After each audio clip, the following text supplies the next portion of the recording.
Actually, it's this time of the year where you come into your own, isn't it, as fitness coach? Just how much planning goes into weeks like this out here in Austria? Yeah, a lot. But I mean, we typically start planning from February onwards, January, February onwards. Start to look for places where we want to go away.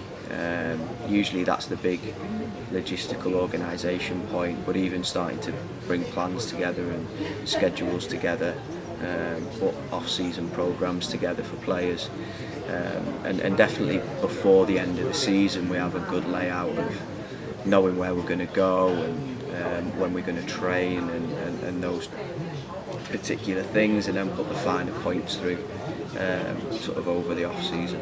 And we obviously came here last season. What was it about the place that made us come back, do you think? I mean, the facilities is really good. A lot of national teams have used it as camps. The training facilities are very good. Obviously the hotel is great in terms of loads of little relaxation areas, so there's that ability to train hard and then maybe go in a pool or whatever, and relax and recover without being in the middle of different areas, Spain or Portugal, where there's other things going on and there's distractions that can take people away from why we're really here. Yeah, and obviously day one's now been and gone. How have you found it, first of all? Has it all gone to plan as you thought? Yeah. I mean, it's good because coming back to the same place, you know the layout, it's pretty comfortable and you know what you're going to get. It's a lot hotter than what it was last year, so that sometimes has an impact on your training, but it's gone pretty smoothly and the players are in good condition for this time of the year, so things have been good so far.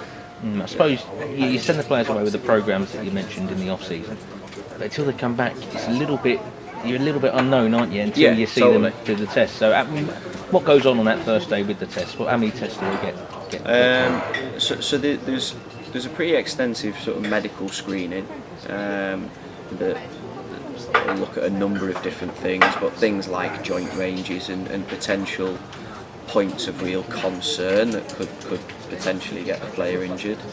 And then from purely sort of fitness side of things, we'll take their body weight, their body fat, and put them through a fitness test, which gives us a really good indication of their starting point as they come in.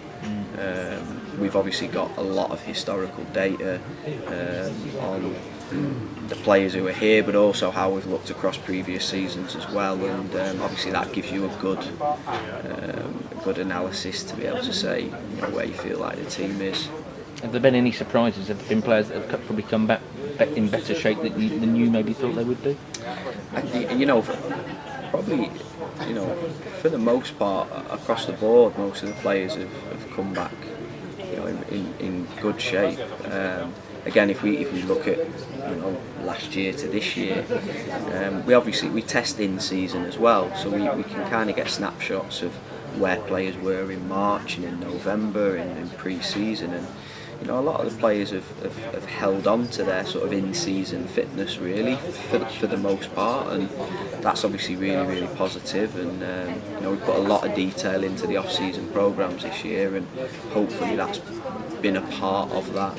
Like you say, players are away for 6 or 7 weeks. You can give them a programme. You don't always know exactly how much they're going to follow it.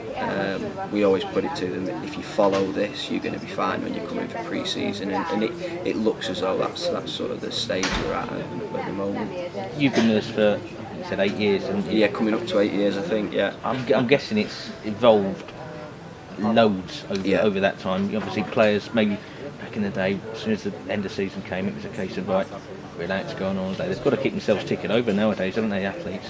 Yeah, it's just so, it's so hard. You've seen some of the sessions that we've done, especially from a football perspective. If you've not got that base fitness going into those football sessions, you really got a good chance of injury, or you might not be able to complete pre-season, which presents its own problems. So if you've not got that base level of fitness and you just take 6 or 7 weeks off, it's usually an uphill battle from there, and it is really, really tough. And I think it's more probably mentalities of players shift over time as the norm does become. You maybe go somewhere on holiday, but you might get a fitness coach, or you make sure that you get up in the morning and do a little bit of something just to keep yourself at a level.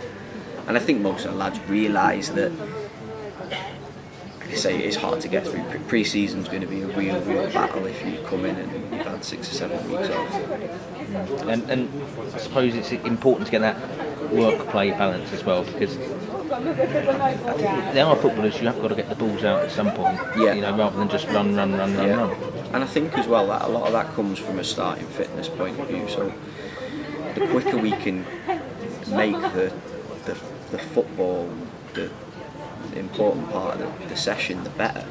But there's obviously physical things, points that you've got to get to allow that to happen. And the good thing is that because the players have, for the most part, looked after themselves and come in good condition, you can do that a lot sooner, and the manager can work on tactics and shape and all the finer details on the football side, and we're not worrying about do we need to catch up the team's fitness to then go and do those things. So players of course always just want to play football, and we don't want to be ogres, we want to make that happen as much as possible, but we be sensible with it as well. So I think that's probably again a good thing at the moment. We're in a place where we can get the football going fairly quickly.